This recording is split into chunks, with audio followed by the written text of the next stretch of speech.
गेल्या 150 वर्षांपेक्षा अधिकची परंपरा असलेली रथ उत्सवाची जळगावात जय्यत तयारी सुरू आहे। रथ उत्सवासाठी 500 किलोहून अधिक भाविकांना वाटण्यासाठी पंढरीचा प्रसाद आणला। तर रथ उत्सवासाठी 500 किलोहून अधिक पंढरीचा प्रसाद वाटण्यासाठी भाविकांना या ठिकाणी पोहोचलेत। प्रति पंढरपूर म्हणून आख्यायित असलेल्या विठ्ठल मंदिर संस्थाच्या माध्यमातून साजरा करण्यात येत हे रथोत्सव साजरा करण्यात येत असतो। तर लाखोंच्या संख्येने येणाऱ्या भाविकांसाठी 500 किलोहून अधिक पंढरीचा प्रसाद हा समितीच्या वतीने तयार करण्यात आलाय। रथ उत्सव समितीचे अध्यक्ष अनिल वाणी यांच्याशी संवाद साधलाय आमचे प्रतिनिधी सुमित देशमुख यांनी।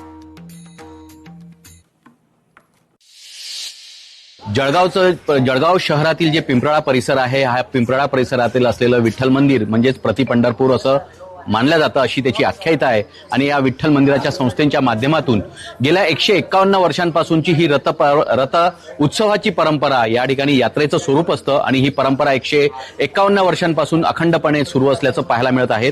दादा, काय सांगणार? 151 वर्षांपासूनची ही परंपरा आहे आणि आषाढी एकादशीचे वेध हे सर्वांनाच लागत असतात आणि त्या पार्श्वभूमीवर रथ उत्सव हा पिंपराळ्यात साजरा केला जातो। कशी तयारी असते आपली?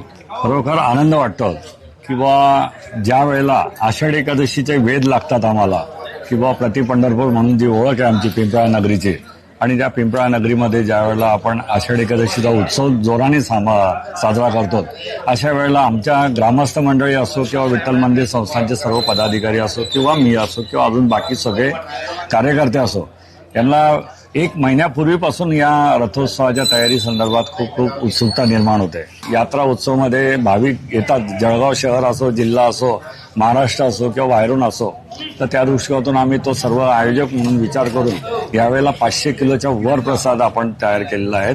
आणि या रथोत्सवाला सुरुवात आषाढी एकादशीला यात्रेला सुरुवात ही 12:30 वाजेला होणार आणि साधारण हा 10 तासाचा रथयात्रा उत्सव असतो। साधारण 4 किलोमीटरचा परिसर जो आहे पिंपराळा नगरीतील जुन्या परिसरातील, त्या मार्गाने हा रथ मार्गक्रमण होत असतो, उत्सव होत असतो आणि रात्री 10 वाजेला त्याची साधारण सांगता होते आणि आरती करून, मंदिरामध्ये आरती करून त्याच्यानंतर त्या कार्यक्रमाचे सांगतात।